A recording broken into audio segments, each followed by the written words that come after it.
Some towns fade quietly into history, but Milledgeville, Georgia, whispers. Once a symbol of power, now a city of silence. Its streets remember governors and generals, dreamers and patients, teachers and ghosts. It was the capital of a young state, then the home of the forgotten.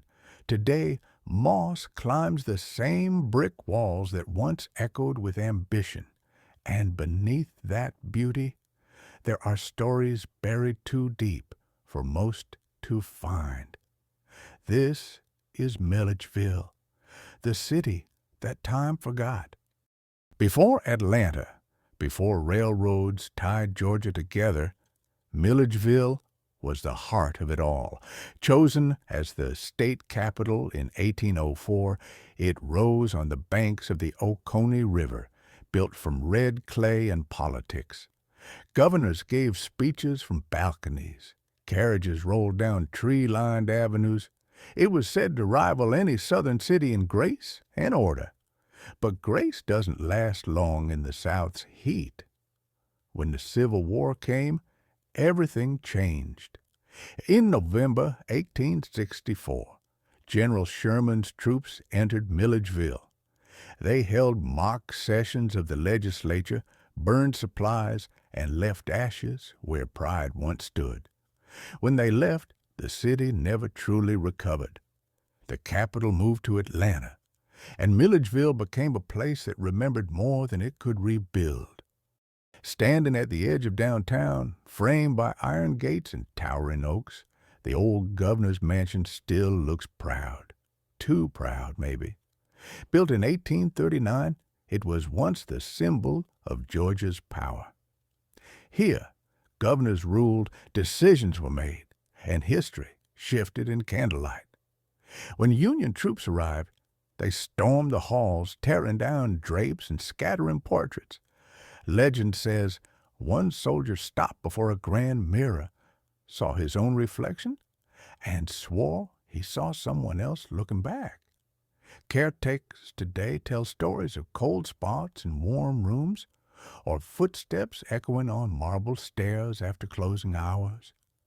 Some say a woman in black still walks the balcony, one of the governor's wives, mourning a time that refused to return. Others think it's something older, an echo of all the power and pride the mansion refused to release.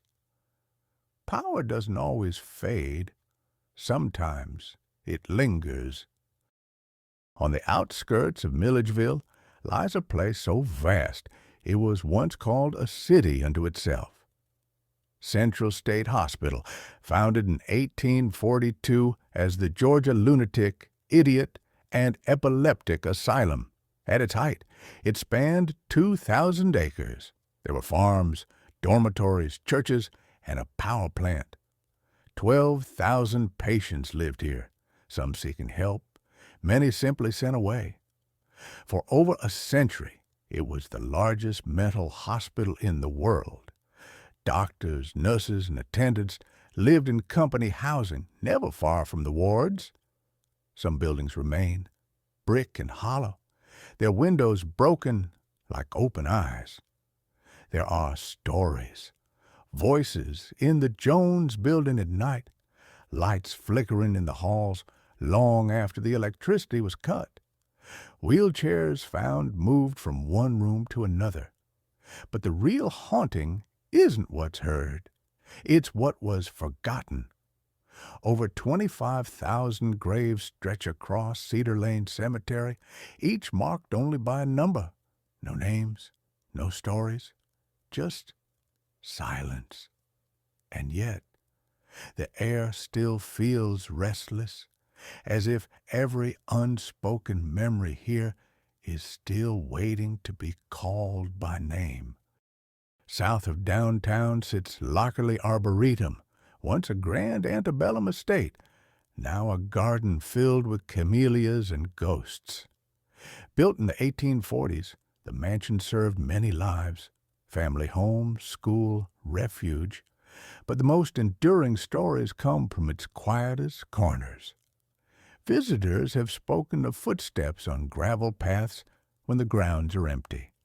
A faint scent of cigar smoke lingers near the porch, even though no one smoked there in years.